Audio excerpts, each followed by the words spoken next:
One, one, one, one, one, one, one, one, one, one, one, one, one.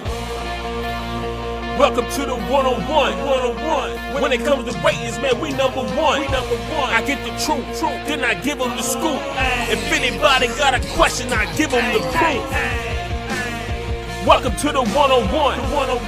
When it comes to ratings, man, we number one. I get the truth, then I give them the scoop. If anybody got a question, I give them the proof. Welcome to One-on-One at Legacy Maker Sports Network.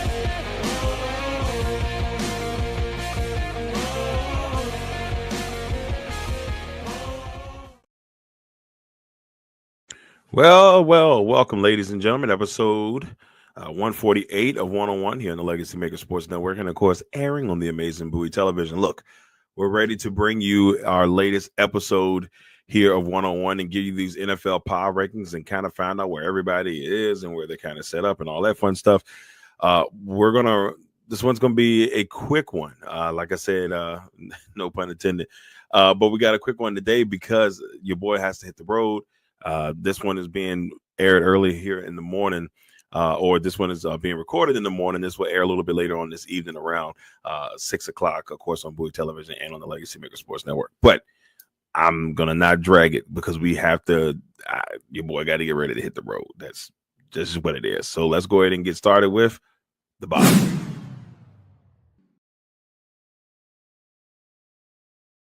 All right, so bottom this week. New team at the bottom. I think last week, oh man, who was at the bottom last week? It starts to blur in a little bit. I want to say it was Carolina. Carolina might have been at the bottom last week, but Carolina beat the team that is currently at the bottom, the New York Football Giants. I picked New York in this game because I really thought that New York was going to find a way to kind of get things together because they have played pretty competitive football this year. It can't be solid if you're 2-8, but they've been playing competitive football where they've had chances to win games and it just didn't happen. And so I thought that this would be a week that they could get win number 3, kind of get themselves in a good spot, but that wasn't the case. Bryce Young in this game from Germany, able to get things, kind of together. I mean, it wasn't pretty numbers, 15 for 25, 126 yards in the TD, but you don't need to be super great when you got Chuba Hubert. No, Hubert Chuba? Nah, you know who it is. Chuba Hubert. He had 28 carries for 153 yards and a touchdown. He just got paid a couple of weeks ago, and he continued to show why the Panthers had that much faith to give him a long-term contract. He's done a really good job. But in the end, the Panthers get the win in overtime, 20-7. They're 26 on the countdown on our power rankings this week, and we have the Giants sitting at number 32. It's a tough deal. Shadur Sanders is all I'm saying. Number 31, the Jacksonville Jaguars. They lost a tough one to Minnesota, 12-7. Ugly game. No Trevor Lawrence. There will be no Trevor Lawrence as well this week. So they're being very cautious with Trevor. When you're 2-8, you don't want to hurt or get the $250 million man even more hurt than what he already is. So, you got to hold off on that. But they had shots in that game. Minnesota did not play their best game, but Matt Jones almost helped Jacksonville get a win. But they're at 31 this week. It's just a very disappointing team. Thought I would see a little bit better. At 30, the Vegas Raiders. Thank God they were on a bye last week, right? It's been bad football. Gardner Minshew should be starting this week for the Raiders. I don't know how much of a difference that really going to make since we've already seen the Gardner Minshew show there. They got the Dolphins this week. I don't think it gets any better. So they're at 30. At 29, we got the Cleveland Browns. Also on the bye last week. Jameis Winston had me hyped the week before last. I'm over here thinking, oh, watch out, y'all. Jameis, whole different story. Well, they're at 29. At 28, the Tennessee Titans, who lost to the Chargers last week. 27-17. That was actually a pretty competitive game for the most part, where the Chargers were able to pull away and get their win. And right now, the Chargers are actually sitting in the playoffs, but we'll get into that a little bit later as well. And so they're at 28. The Titans are. They still trying to figure it all out, and they're going to be one of those teams fighting for the number 1 pick in the 2025 draft. At 27, the New Orleans Saints. Look at the Saints, man. I mean, the Saints got their 3rd win. Don't mind the fact that it says 2-7. They're actually 3-7. So that's my bad. But the Saints are 3-7. They broke their 7-game losing streak to move to 3-7, and now they're finally, trying to, make something out of this season. The new head coach, it looks like he may have changed at least a little bit of the momentum there after they beat the Falcons this past week. But, division rivals, you have to be careful. You can always get up for those. We'll see how they do the rest of the season. Saints are at 27. At 26, the Carolina Panthers. We talked about their victory over the New York Giants in Germany. So congratulations to Bryce Young. He's starting to look like he's a little bit more comfortable in the offense. At 25, the New York Football Jets. Terrible football team. I don't know why I keep picking them. I maybe it's because I look at Aaron Rodgers as a guy who, as a Packer enthusiast, he's always come through for that football team, and it does not look good in New York. They looked better last year with Zach Wilson at QB. There's too much talent on that team for them to be this bad. But I digress. At 24 of the New England Patriots, a team that beat them. New England continues to be competitive throughout this season. They get a win over the Bears, 19-3. I thought New England would only win 1 game. They've already beat that by winning 3 games this season. So they're 2 games over what I thought they were going to be this season. But New England continues to play, hard, tough, physical football. They're not winning all these games, but they're another team that competes every single week. And, a team that fights hard every week, you got to give them a chance. Drake May has actually played pretty, decent football for the most part. Hasn't been off the charts, but it's been pretty solid. So, shout out to him, and shout out to the New England Patriots, who refused to listen to what a lot of people were saying about him, including myself. And they get a 19-3 victory. So congratulations to them. At 23, the Dallas Cowboys. Whew. Dallas is bad. Not having Dak doesn't make it any better.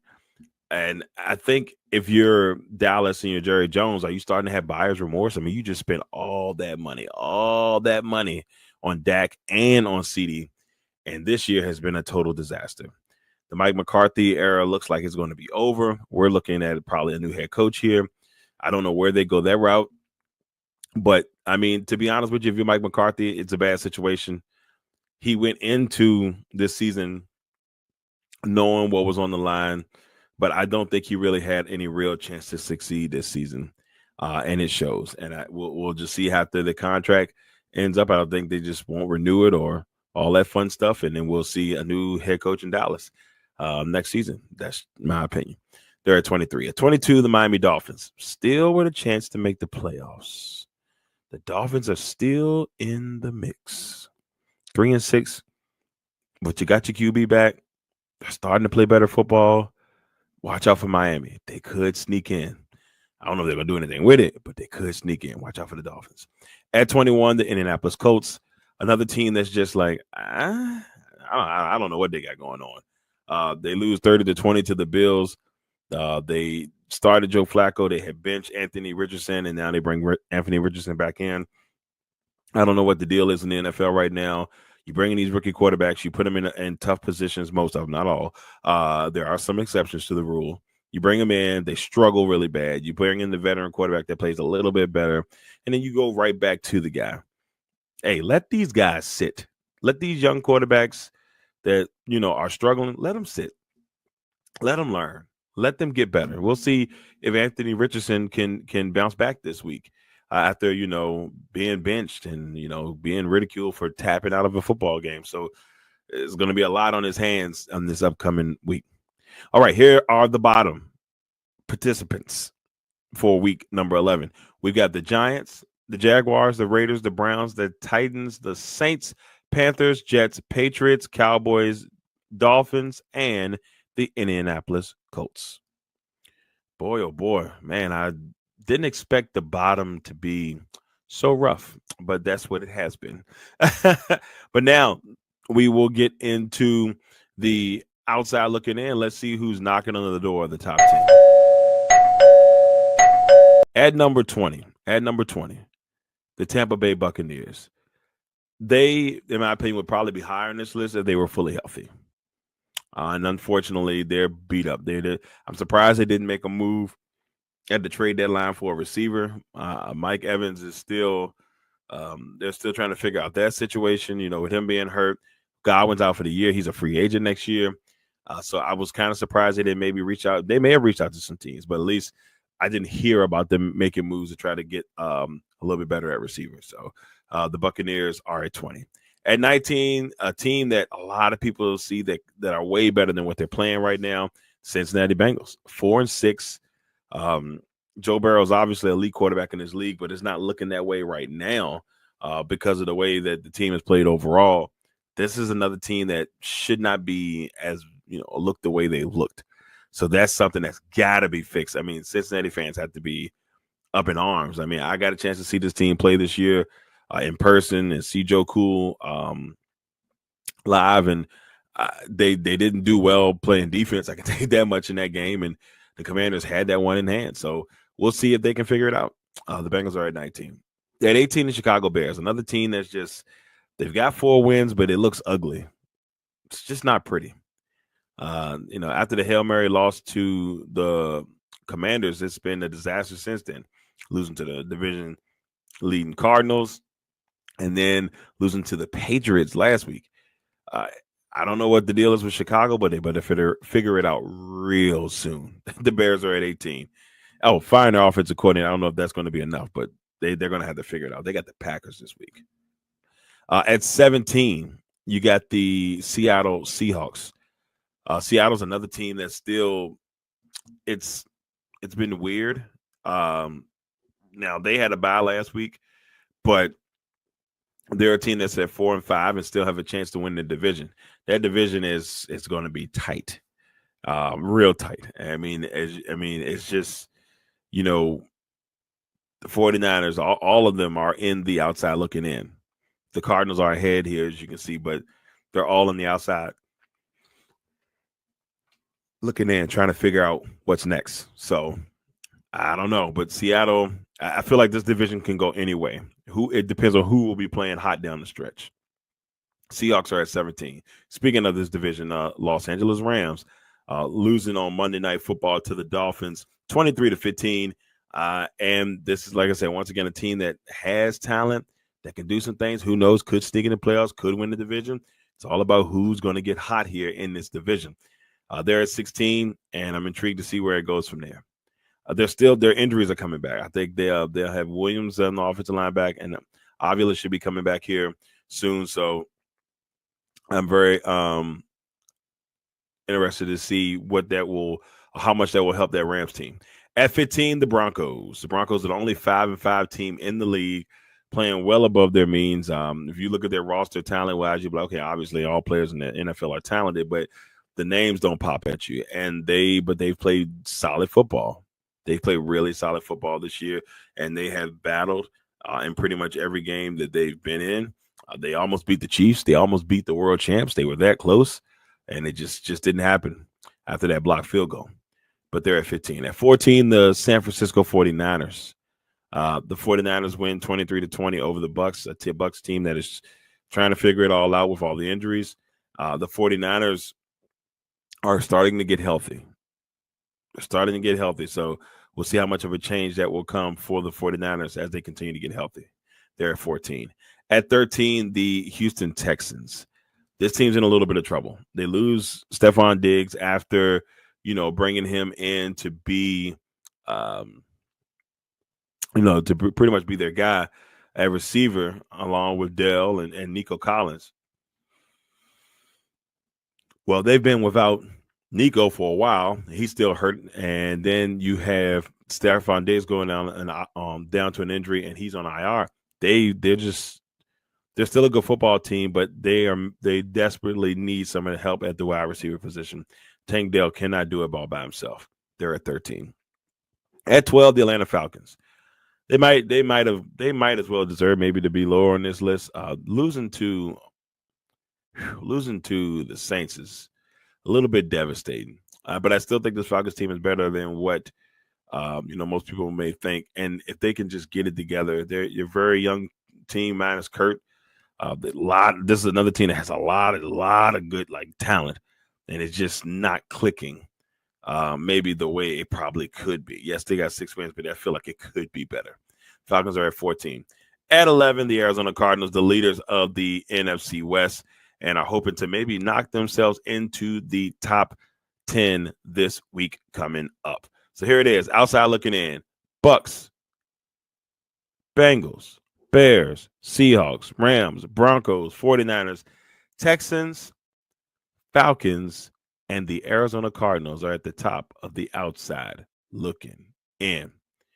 There we go. Outside looking in. We've got 22 teams down. Let's find out the final 10 here with the top 10.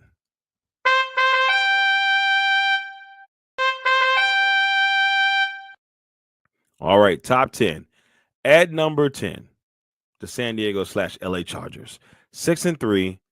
And just Jim Harbaugh doing Jim Harbaugh things. I mean, I didn't think this team would be that good this year. The wins haven't been pretty at all, but they're winning football games. And most importantly, if the playoffs were to start today, they are in the playoffs. So, kudos to them. They're not going to win that division, but they fighting. And unless the Chiefs have a collapse, they're not going to win that division, but they're fighting it. And the Chargers team has been tough this year, and that's what Jim Harbaugh-led teams do. They're at 10. At number 9, the Packers. They were on a bye last week. They got the Bears this week. The longest rivalry in the NFL continues, and that one should be an interesting one from Soldier Field. At number 8, going to Philly tonight to see them play. The Commanders take on the Eagles. First time for myself to get to see Saquon Barkley in the Eagles jersey in person. Should be a really interesting matchup because of what's on the line here. I mean, last week, Washington was the 2 seed in the NFC, and with the loss, they fell all the way to the 5 seed. So it's, the winner of this game jumps back into that 2 spot and is in the driver's seat. So if you're the Commanders, you want that. You don't have to play Philly again until late December. So that's something that you need this win tonight with games with Dallas and the Texans and the Saints coming up 3 in a row after this one, where they can make some groundwork and maybe put themselves in a really good position. We got the Commanders at 8. At 7, the Baltimore Ravens. Ravens winning 35-34 against the Bengals on last Thursday night. Thank you for that. Needed to get a win to make myself look a little bit better in there, so I appreciate that. Lamar Jackson is special, y'all. I mean, Lamar Jackson is special. Yeah, he continues to wreck shop. He had 4 touchdowns last week in that game, 290 yards. He was just cooking. He was cooking in that game, and they were down, and they came back and won that game. And this is the second time against the Bengals this year they were able to come back and win a game. So Lamar Jackson showing off in those amazing purple rising jerseys that they had on. It was pretty cool. See the purple rising or Ravens rising, but they're really nice jerseys. And helmets, I should say helmets. They're really nice helmets. Baltimore's at 7. At 6, the Minnesota Vikings. Not the prettiest win against the Jaguars, but a win is a win. And they move to 7-2 on the year. They're right behind the Lions in that playoff spot. They're looking to try to, maybe catch up. The Lions essentially have a 2-game lead right now because they did beat the Vikings. They have essentially a 2-game lead over the Packers because they beat the Packers. So the NFC North has been a very highly contested division and could have 3 teams going out the NFC North into the playoffs. But we'll see about that. Vikings are at 6. At 5, the Pittsburgh Steelers coming off of a big win against the Commanders. It was a battle of teams that only had 2 losses at the time. It was a great game to be at. I really enjoyed it. I caught my first professional NFL pass from Russell Wilson, and he was throwing the ball away. It bounced off the wall and landed into the greatest into the hands of the greatest receiver of all time, yours truly. So it was a very fun game, very back and forth game, good energy in the crowd on both ends. But the Steelers come out on top, and they see themselves in the lead in the AFC North. They got the Ravens this week. That's going to be a battle in Pittsburgh. At 4, the Philadelphia Eagles. We just finished talking about how the Eagles and the Commanders will be facing off tonight. That's going to be fun from Philly. I'm going to try my best not to wear green every time I wore green up there last time. And I had my high school team's hat, baseball hat, and it's like the Atlanta Braves A, and they gave me crap for that. I thought if I wore green, I'd be okay. I wore burgundy the year before, a Miami Heat hoodie, and I got harassed. So this time I'm just wearing black. I'm going to hope for the best. The Eagles are at 4. At 3, the Buffalo Bills, 8-2. And I will say this about Buffalo. I did not think Buffalo would be this good this year. I thought they would be, in the mix, maybe fighting for the playoff spot, but they are 8-2 and they look great. They got a big matchup against Kansas City this week, and sneak peek, I got the Bills winning. I think they are going to be the team that, finally gives Kansas City their first loss of the season, and it's going to be a big one. But I got the Bills at 3 going into this week. At number 2, the Detroit Lions, 8-1. They continue to reign supreme. They're doing amazing things out there in Detroit. Comeback victory against the Texans where it looked like all loom and gloom. Jared Goff throws 5 interceptions. Guess what? Doesn't matter. Bates comes in, knocks a big-time field goal, and then the Lions win 26-23. So the Lions just feel like that team of destiny this year. They're at number 2. And at number 1, the Kansas City Chiefs, another team that feels like destiny's in their hands. The Broncos had a chance to win that game, blocked the field goal. Guess what? Kansas City moves to 9-0. There it is, your top 10 for week 11 of the NFL Power Rankings here on 101. You got the Chargers, the Packers, the Commanders, Ravens, Vikings, Steelers, Eagles, Bills, Lions, and the Kansas City Chiefs for the 10th straight week, maybe 11th straight week. They are number 1 here on our Power Rankings. And the Chiefs are just rolling right along. But now we're going to finish this thing up properly, ladies and gentlemen, with the finale.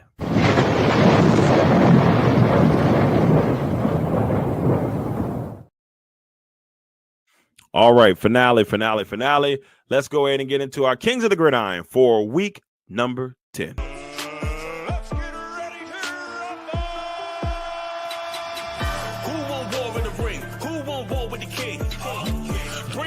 You can bring, and it gonna cost you a thing. You ain't bring the sauce to the ring. You must send the sauce in the ring. Hey, what's up, everybody, and welcome to Kings of the Gridiron for week number 10 of the NFL season. We are chugging right along, but we have 2 new Kings of the Gridiron for week number 10. One person is a repeat offender, and the other one is new to the Kings of the Gridiron. And both players reign in the same city, Baltimore, that is. This week's offensive king of the gridiron, Mr. Lamar Jackson. Lamar Jackson went 25 for 33, 290 yards, 4 touchdowns, and a QBR of 141.4 and a 35-34 comeback win versus Cincinnati. Lamar Jackson continues to show why he is the front runner for the MVP award this season. He continues to flash at brilliant times, and this Baltimore Ravens team sitting at 7-3, trying to make another run to the AFC Championship and beyond this year. And the way that happens is through Mr. Lamar Jackson. He is our offensive king of the gridiron for week 10.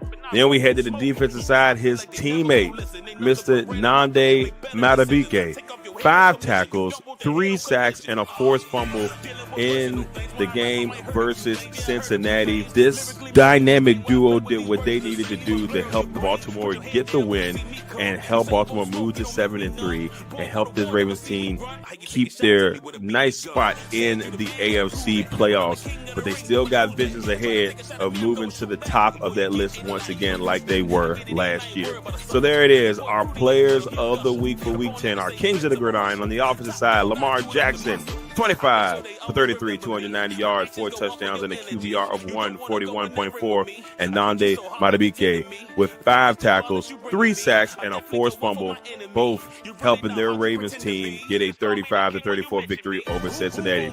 We'll be back next week for Kings of the Gridiron for Week 11, and we cannot wait to see who will be the Kings of the Gridiron.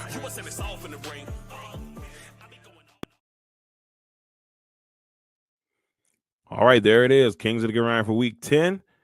Kings of the Gridiron, Lamar Jackson and Nande Madubuike from the Baltimore Ravens. So shout out to the Ravens players. But the Lamar Jackson with his 4th all-time King of the Gridiron. So congratulations to Lamar. He's our all-time leader here on 101. Next, let's move to our MVP candidates. Lamar at the top at number 1, Josh Allen number 2, Derrick Henry being Derrick Henry at number 3. Jared Goff's 5 interception performance did hurt him a little bit. He's at number 4, but he's still in the mix.